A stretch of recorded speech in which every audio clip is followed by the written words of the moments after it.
property values. It's affected a lot of people's confidence, really, in tomorrow. And at the state level, what it has meant is $9 billion in budget gaps.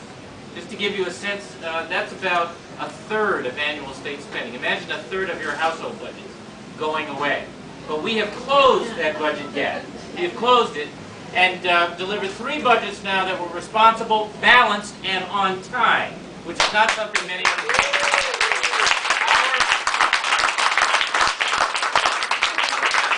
Because of that, our bond rating has been reaffirmed at the AA level again, not something many other states can say, and that is the reason why we have been able to invest at historic levels in fixing what's broken.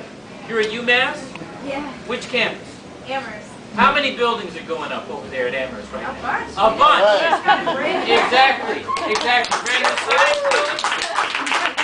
Road, rail, bridge projects, broadband expansion, public and affordable housing, university and college campus buildings. Open space preservation, 54,000 acres in the last 18 months. Why does this matter? Because it's about jobs right now, and also about economic foundation going forward and a quality of life. We have continued to govern, is the point. We are first in the nation in student achievement, first in the nation in healthcare coverage for our residents, first in the nation in clean and alternative energy policy, not by accident, but because we focused on those areas. We know that if we get those and a couple of other areas right, then we will be a better, stronger Commonwealth for a long, long time.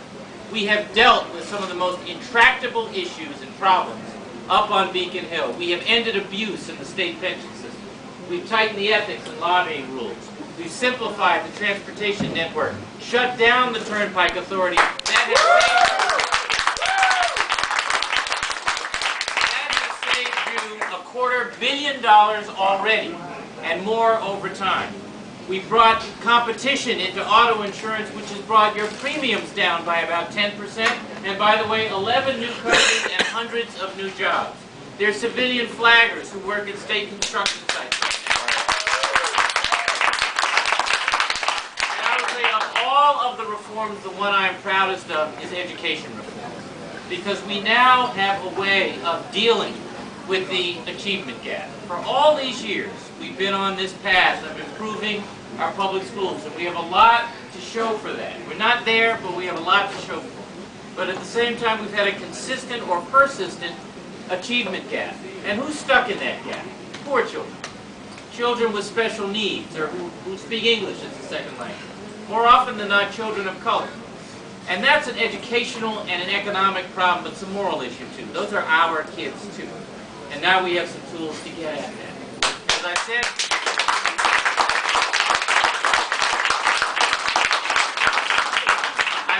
I mentioned the historic level of capital investment, just to give you a sense of proportion. In its best year, the previous administration put $1.7 billion of your money into fixing what's broken. We doubled that in this year alone, and we're on our way to 3.5 next year. And by the way, you can marry anyone you love. Yes. Yeah.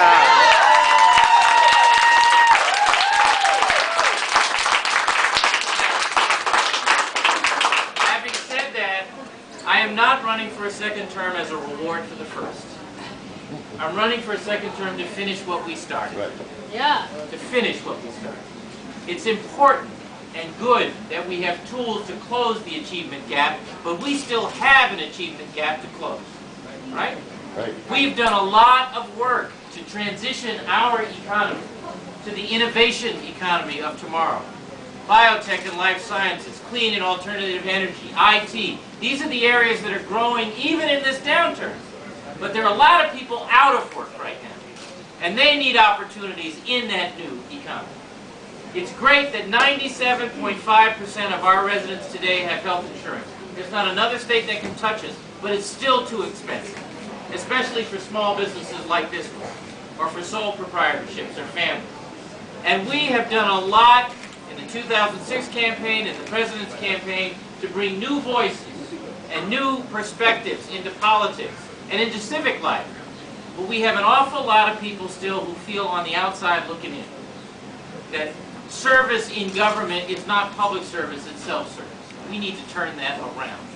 So there is work to do. We have to finish what we started. And for those of you here, I am asking for your help. Even if you didn't come in for this purpose. I'm asking for your help. And I'm asking for your help in 3 very specific ways. The first is be informed. Be informed. You are all having the same conversations I am about, what have they done? You wouldn't know that we have had the most productive legislative sessions in 30 years. In 30 years. It is hard to be heard over the din of hate radio. And all the folks who stand on the sidelines and root for failure. That is what we're dealing with. And so I ask you to be informed. Go on the website, get the list of accomplishments, look at where we are, what we've done, and where we're going. There's some information here. Be informed so you can help with the second thing I ask, which is that you make it personal. Talk to somebody. Talk to your friends, your neighbors, your co-workers. For goodness sake, talk to people who don't already agree with us. Right. Talk to others. We've got to model the kind of politics we believe in, which is a politics that says you don't have to agree on everything before you can work together on anything. Talk to somebody. Engage. Make it personal. And the third thing I ask will sound trite, but it's important. And that's believe. Believe in our values. It seems to me that the first people to accept the right-wing talking points are Democrats. Yeah. You got that right. Listen, one senator wins. One. And we've been acting like Chicken Little all over America. Either we believe in these values or we don't. Let me tell you, my values don't depend on the political climate. I don't think the budget is a math problem. I've been in private industry. I understand that. I think the budget is a means to an end. It's about helping people. I don't believe that government is about solving every problem in everybody's life. But I do believe government has a role to play in helping people help themselves. Yes.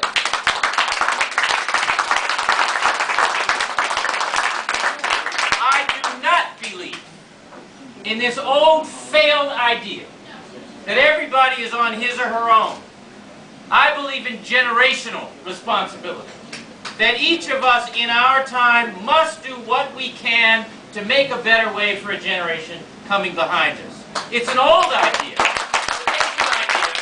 And every one of us learned it at the knee of our grandparents. Believe, and then act like you believe. Yeah. Because nothing persuades like conviction. Nothing. That's all I'm asking. I am not motivated by ambition for other or higher office. I hope I have shown you, despite all the speculation, that I'm not going to cut and run like every one of my predecessors had. That's right. I'm not motivated by entitlement. I think it's important that there are a lot of people interested in the job. I think that's a good thing for the democracy. I think you got to ask yourself, though, how many of those people want to have the job as opposed to do the job? I'm doing the job. I'm not entitled to it. I am certainly not motivated by powerful friends saying, hurry up and get in there so you can look after us. I'm motivated by gratitude. Simple gratitude. And some of you here know what I'm talking about. I came here in 1970 when I was 14 years old, from poverty and welfare on the south side of Chicago. And it has from that moment been Massachusetts people and schools and jobs, bless you, who've given me opportunities I could not have imagined on the south side of Chicago. I'm grateful for this. And all I'm trying to do is give back the same better chance I was given. A better school, a better job, a better government for that matter, a better future. And I'm confident that if we pull together, if we inform ourselves and make it personal and believe, we will win and deserve to win. Thank you all for being here.